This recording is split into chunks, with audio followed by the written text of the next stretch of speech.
ये वो रहनुमा है जो जुल्म को दूर करके इंसानियत को इंसाफ से भर देगा।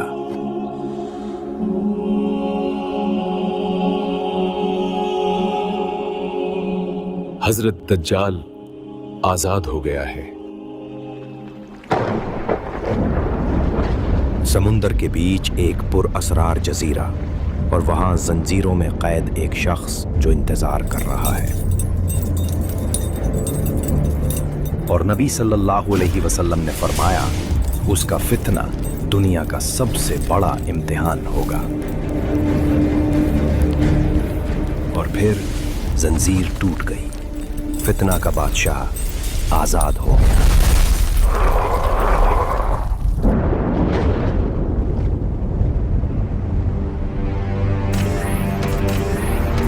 वो जजीरा के तैद से निकला फितना समुंदर की लहरों की तरह दुनिया पर छा गया।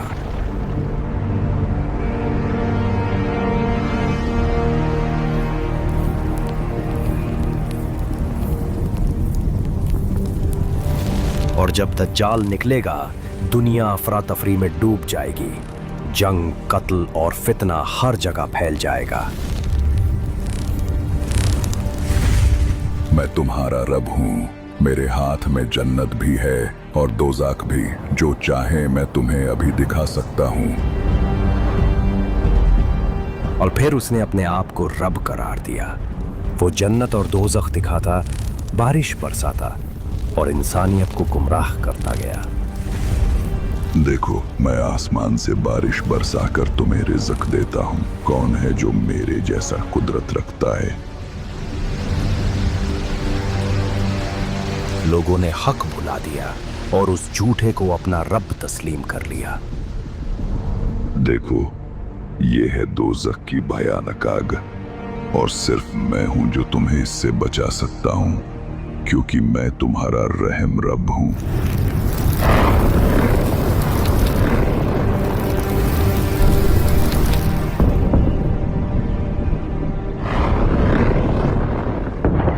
फितने की आग इतनी तेज थी कि हजारों इंसान उसके वादों पर ईमान ले आए। देखो, ये है जन्नत के हसीन बाग। नदियां बह रही हैं जो सिर्फ मेरी इत्ताअत करने वालों की है। नबी सल्लल्लाहु अलैहि वसल्लम ने फरमाया, उसके साथ जन्नत और दोज़ख होंगे, मगर उसकी जन्नत हकीकत में दोज़ख होगी।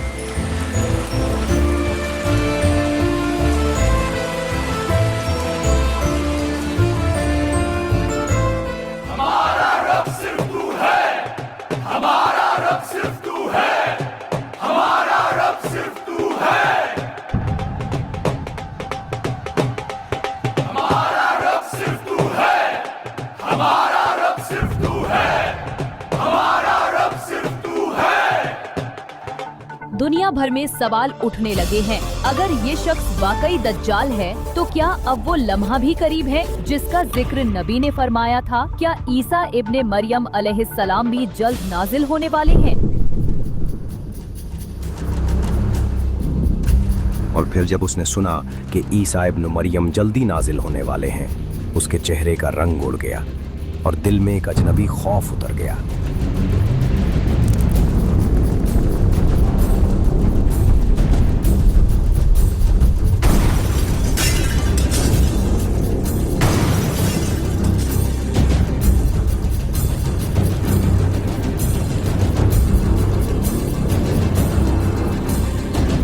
तू सोच रहा है ईसा के आने से मैं रुक जाऊंगा? मैं हर ईमान को तोड़ने वाला कुदरत हूं और तू सिर्फ एक इंसान है।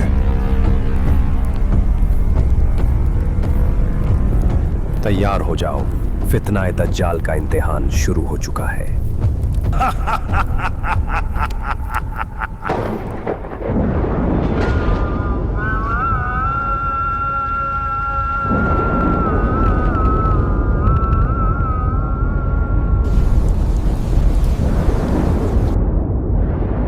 फिर ईसा इब्ने मरियम उतरे, सफेद चमकते लिबास में, और उनके चेहरे से बूंदें टपक रही थीं जो मोती की तरह चमक रही थीं। हजरत, आपकी हुजूरी से जुल्म का राज खत्म होगा और इंसानियत को सच और अमन मिलेगा। इमाम मेहदी, जो इंसान हक के रास्ते पर दुनिया को ले जाएगा, वही आप हैं। आइए नमाज अदा करते हैं।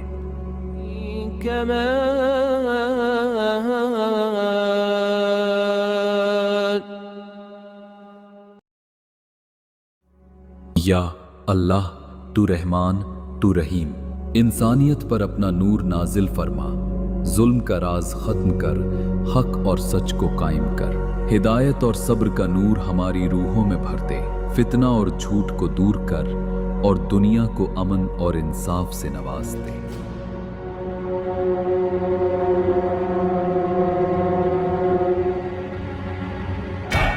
और फिर सबसे बड़ी जंग का वक्त आ गया। ईसा इब्ने मरियम और दज्जाल एक ही मैदान में सामने खड़े थे।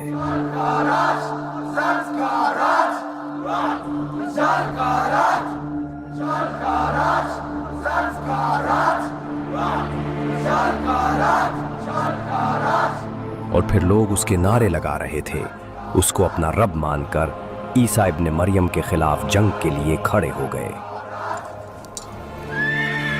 इतनी छोटी सी तादाद, तुम्हारे सारे इरादे बस हवा हो जाएंगे।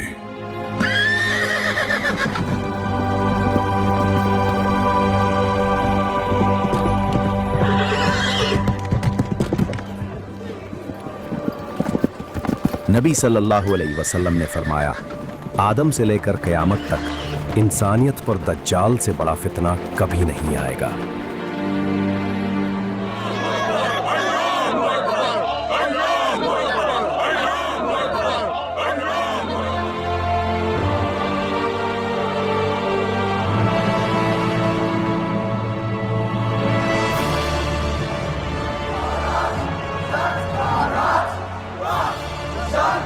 आगे बढ़ो, राज कायम करो।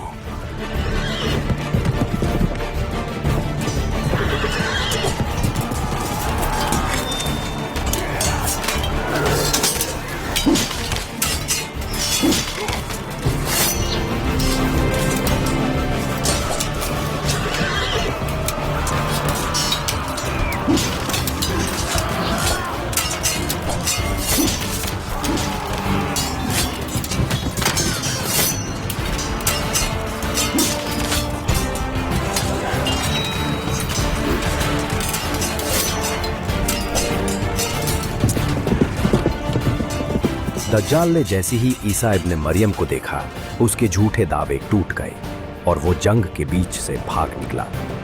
और जब ईसा इब्ने मरियम उसके करीब गए, वो नमक पानी में घुलने जैसा पिघल गया और फिर बाबलूद पर उसका अंजाम हुआ।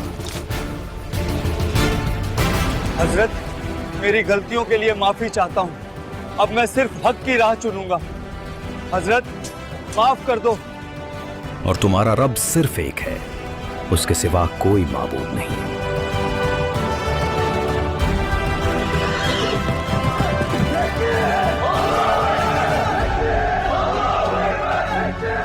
अल्हम्दुलिल्लाह, या अल्लाह, तू ही सबसे आला और तू ही इस कायनात का असल मालिक।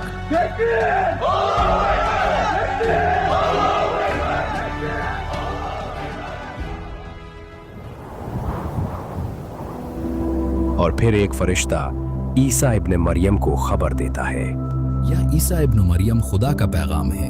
एक नया फितना उभरने को है। याजूज और माजूज की दीवार टूटने वाली है। वो जमीन पर फैलने वाले हैं। उनका तूफान सब कुछ लपेट लेगा।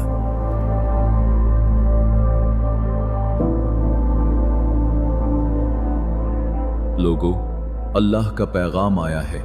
वो कौम जिसका जिक्र तुमने सुना था, याजूज और माजूज अब कैद से निकल चुके हैं और इंसानियत के लिए एक नया इम्तिहान लेकर आ रही है। भागो नहीं, ईमान के साथ चलना है। पहाड़ अल्लाह की पनाह बनेंगे तुम्हारे लिए। सब लोग पहाड़ पर जमा हो जाओ।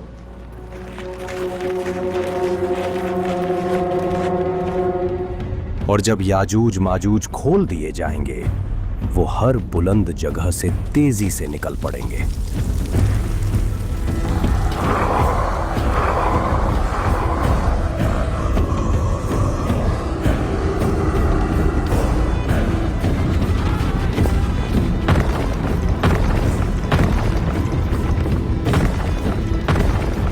जब रुकावट टूट गई, याजूज माजूज हर बुलंदी से उतरकर दुनिया पर छा गए।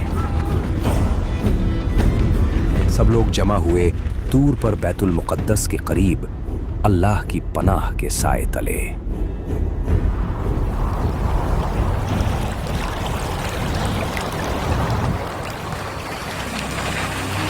अब उनकी लश्कर तालाब की तरफ चल पड़ी। वो प्यास जिसे जमीन का एक एक कतरा बुझा न सका, अब पानी को निगलने आई थी।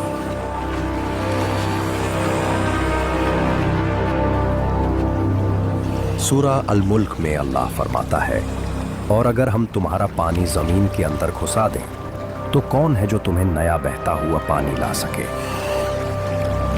वो फौज आई जिसने तालाब को भी सुखा दिया और पीछे वालों के लिए सिर्फ खाली मिट्टी बची थी।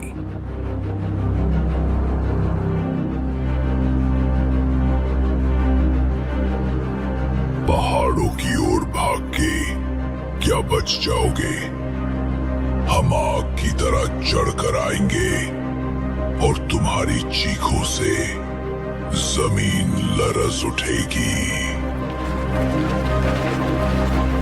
हजरत, वो फौज, वो खून की प्यासी याजूज माजूज की लश्कर, उनका शोर, उनका जुल्म हर तरफ गूंज रहा है।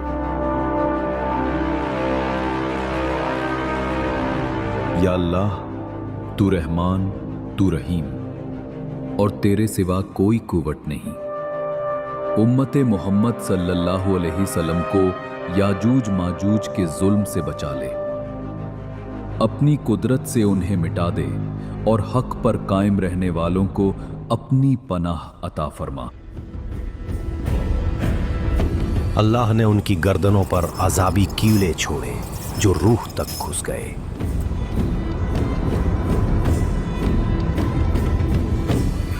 और एक ही लम्हे में याजूज माजूज सब मिटा दिए गए।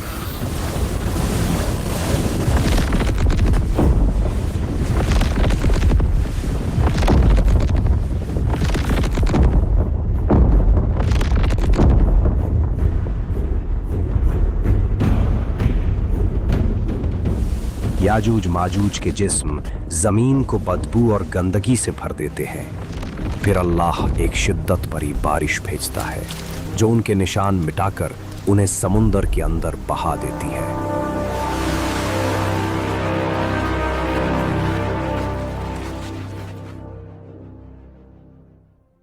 याजूज माजूज के खत्म होते ही इंसानियत ने सुकून सोचा, लेकिन दुनिया को ढक गया वो धुआं जो अजाब बनकर आया। ताज़ा खबर, एक रहस्यमयी काला धुआं दुनिया के कई शहरों में तेजी से फैल रहा है। सरकार ने लोगों से घरों में ही रहने की अपील की है। ये धुंध क्या है, कोई नहीं जानता। और फिर वो धुआं सिर्फ एक शहर तक महदूद न रहा, उसने पूरे जहां को लपेट लिया। हर कोना, हर बस्ती, हर मुल्क उसके साए में दफन हो गया।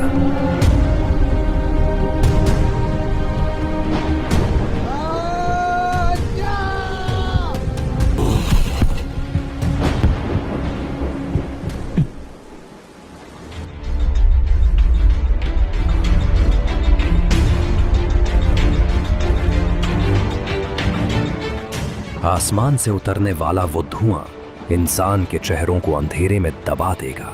हर नजर अंधी, हर दिल खौफ से कांप उठेगा।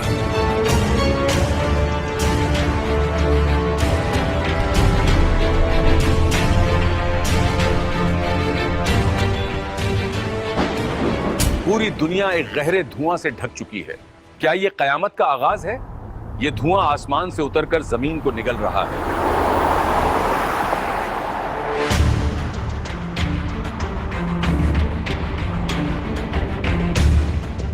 हर सांस में जहर घुल रहा है, लेकिन ये सिर्फ शुरुआत है। अगर हम अल्लाह के रास्ते पर ना चलें तो इंसानियत का अंजाम और भी खौफनाक होगा। और फिर वो धुआं जिसने इंसानियत को घुटनों पर मजबूर कर दिया था, अल्लाह के हुक्म से धीरे धीरे हट गया, लेकिन दुनिया को छोड़ गया अगले खौफनाक इम्तिहान के लिए।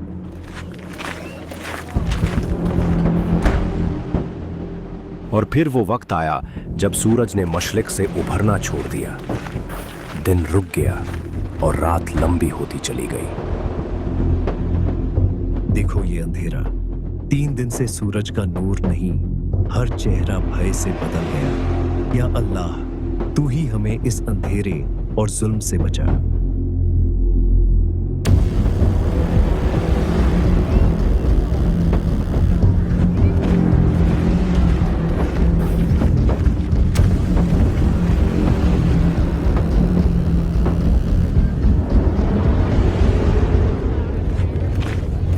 और फिर एक दिन सूरज मगरिब से उभरकर इंसानियत के लिए आखिरी निशानी बन गया। सूरज निकल गया, रोशनी वापस आ गई, लेकिन ये अंधेरा और धुआं, ये मंजर अभी भी सब कुछ खौफनाक है। नबी सल्लल्लाहु अलैहि वसल्लम ने फरमाया कि क़यामत के करीब 10 बड़ी निशानियां ज़ाहिर होंगी। उनमें से एक होगी दब्बतुल अर्ज़।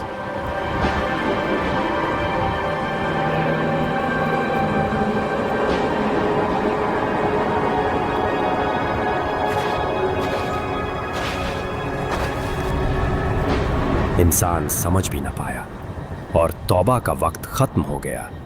उस वक्त जो भी ईमान लाएगा उसका ईमान कबूल न होगा। तुम इंसान अपनी फितरत से दूर भाग रहे हो। मैं वही हूं जो सच्चाई लाऊंगा, और जो सच को नहीं माना उसका अंजाम तुम्हारी आंखों के सामने जमीन को हिला देगा। और जब अल्लाह का हुक्म सच हो गया, जमीन से दब्बतुल अर्ज़ निकला। उसने इंसानों से कहा, तुम अल्लाह की निशानियों को झुठलाते रहे और अब हक तुम्हारे सामने है। लोग उससे देखकर खौफ से भागने लगे, मगर कोई उसकी पकड़ से बच न सका।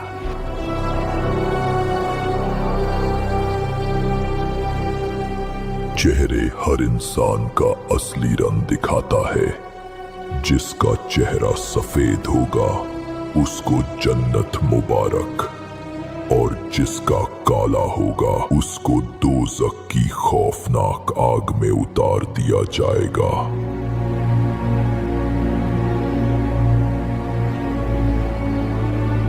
अब तुम्हारी बारी। लोगों ने अपने हाथ उठाए, मग़फ़िरत के लिए रो रो कर दुआ मांगी, लेकिन तौबा के दरवाजे बंद हो चुके थे। और फिर इंसानियत 2 हिस्सों में बांट दी गई। जिन्होंने ईमान को थामा उनके चेहरे रोशन हो गए, और जिन्होंने इनकार किया उनका चेहरा अंधेरे में डूब गया।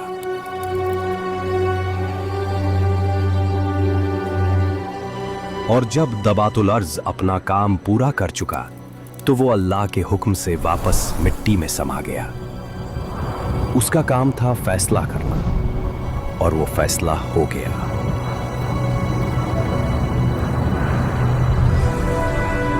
बेटा, तुम्हें क्या हो गया है? तुम्हारे बाप ने हजरत ईसा के साथ दज्जाल के खिलाफ जंग में साथ दिया था, लेकिन तुम ऐसी हरकतों में पड़ गए हो। अबे ओए बुड्ढे, अपना काम कर जाकर। गुनाह उनकी आदत बन गया था, आवारगी उनका मकसद। इंसान खुद अपनी तबाही का तमाशा बना रहा था। इंसानियत ने सोचा कि इम्तिहान खत्म हो गया, मगर असल इम्तिहान तो अब शुरू हुआ। धरती फटने लगी। एक तरफ मशरिक में ज़लज़ला, दूसरी तरफ मगरिब में, और तीसरी अरब की सरजमीन में। ये थी वो धरती का निगल जाना जो नबी सल्लल्लाहु अलैहि वसल्लम ने पहले ही बता दिया था। अभी तक तकरीबन 3 जगह पर जमीन के धंस जाने के वाकयात पेश आ चुके हैं।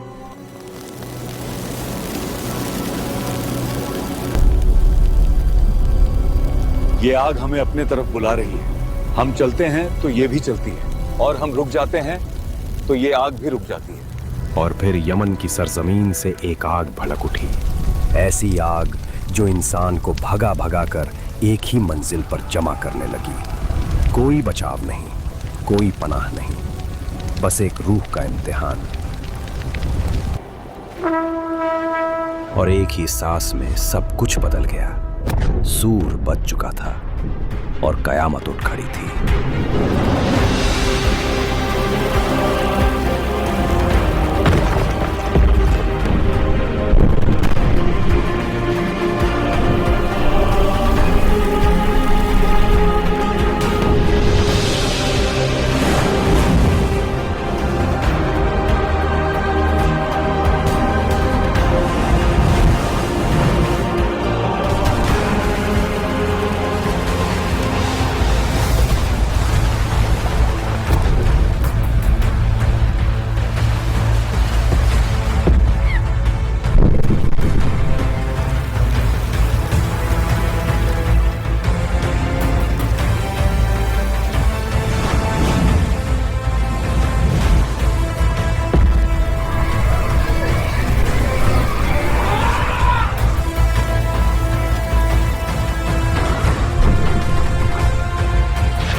और उन्होंने अल्लाह की कदर न की जैसा उसकी कदर करने का हक था। और क़यामत के दिन सारी ज़मीन उसके कब्ज़े में होगी और उसकी कुदरत से तमाम आसमान लपेटे हुए होंगे। तो जब सूर में फूंक मारी जाएगी तो न उनके बीच रिश्ते रहेंगे और न एक दूसरे की बात पूछेंगे। तो जिनके पलड़े भारी होंगे वही कामयाब होने वाले होंगे और जिनके पलड़े हल्के होंगे तो ये वही होंगे जिन्होंने अपनी जानों को नुकसान में डाला। वे हमेशा दोज़ख में रहेंगे। आजकल एआई से लोग कहानियां लिख रहे हैं। अगर सोचो आप एआई से पूरी मूवी बना दो तो ये कोर्स में मैं आपको स्टेप बाय स्टेप सिखाऊंगा कैसे